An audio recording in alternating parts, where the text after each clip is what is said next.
এই বর্ষাকালে অনেক জায়গাতেই সাপের উপদ্রব বেড়ে গিয়েছে। দেখতে পাচ্ছেন এই বাচ্চাটা একটা সাপ হাতে করে নিয়ে যাচ্ছে। তো এই বাচ্চাগুলো খেলছিল, খেলতে খেলতে এই জায়গায় একটা সাপ দেখতে পায় এবং তারা মেরে ফেলে এটাকে, মেরে ফেলে এবং এটা নিয়েই তাদের একটা নতুন খেলা শুরু হয়ে গেল। এই বাচ্চা সাপটাকে হাতে নিয়ে দৌড়াচ্ছে আর বাকিগুলো ভয়ে দৌড়াচ্ছে।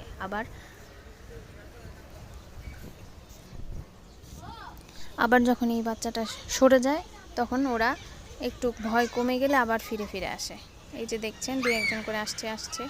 আবার যেই সে সাপটা তুলবে তখনই আবার দৌড়।